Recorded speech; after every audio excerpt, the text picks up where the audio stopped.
Bonjour. On est présentement devant la cabane à sucre de la ferme Belle Étoile.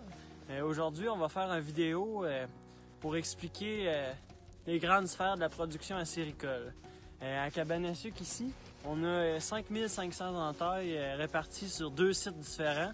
Un site de 3000 entailles et un site de 2500 entailles.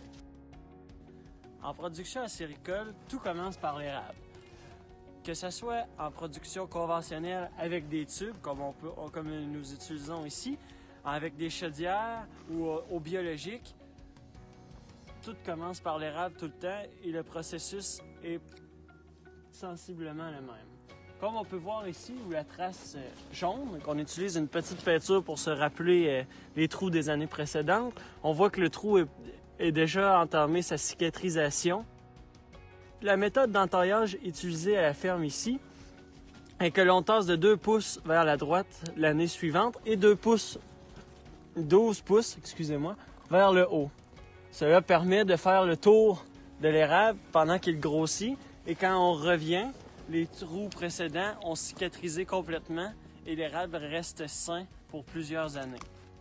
Une fois le trou effectué dans l'érable, on connecte le chalumeau directement au trou, qui, lui, est connecté au tube que l'on voit ici, qui est un tube qu'on appelle 5-16. Une fois connecté au tube, ce tube est raccordé aux mètres-lignes. Ces mètres-lignes sont tous reliés à une pompe vacuum dans la cabane à sucre qui permet d'acheminer l'eau jusqu'au bassin. La prochaine étape dans le voyage de l'eau d'érable, de l'érable jusqu'à la cabane à sucre, est du mètre-ligne jusqu'à la cabane à sucre. On peut voir ici nos 4 mètres-lignes qui arrivent. Présentement, ils ne sont pas connectés au réservoir sous vide ici, puisque nous sommes en période de remisage, mais habituellement, ils le sont. Comment cela fonctionne? Et qu'avec la pompe sous vide que nous avons ici, le vide est créé dans ce réservoir, ce qui fait créer un vacuum qui permet de diriger l'eau des érables jusqu'à la cabane à sucre.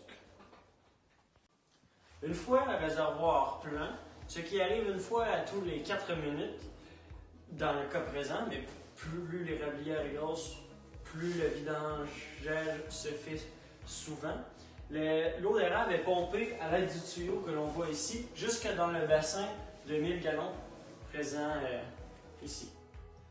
Une fois que nous avons emmagasiné une quantité d'eau d'érable suffisante, nous pouvons utiliser le séparateur à l'osmose que l'on peut voir ici.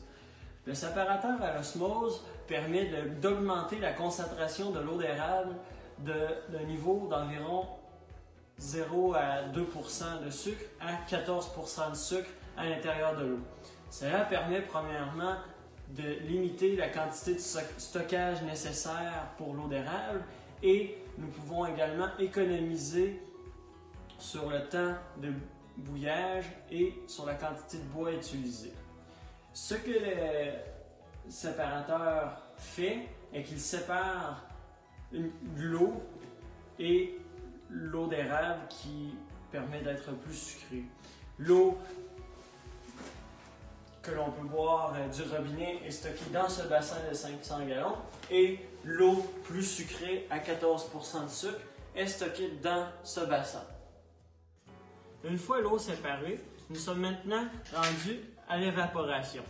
Le principe est assez simple, il s'agit de faire bouillir le sirop pour éliminer l'eau et concentrer encore plus. Nous avons dit précédemment qu'avec la séparation, nous amenions l'eau à environ 14 % de sucre, qui est en fait 14 Brix, qui est la mesure utilisée.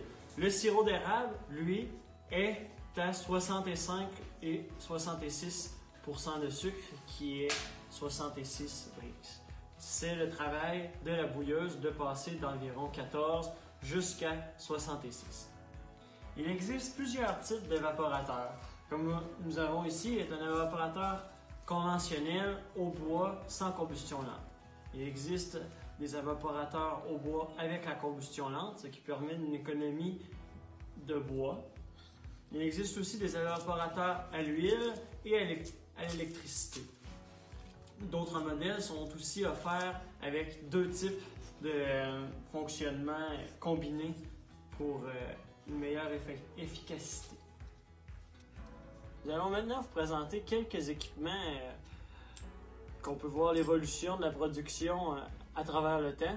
On a ici une chaudière à l'eau d'érable conventionnelle, si on veut, avec un chalumeau qui correspond avec cette chaudière. Nous pouvons aussi voir l'évolution des différentes grosseurs de chalumeaux qui influencent la grosseur du trou percé dans l'érable. Nous utilisons présentement ce chalumeau qui est le plus petit que nous pouvons utiliser présentement.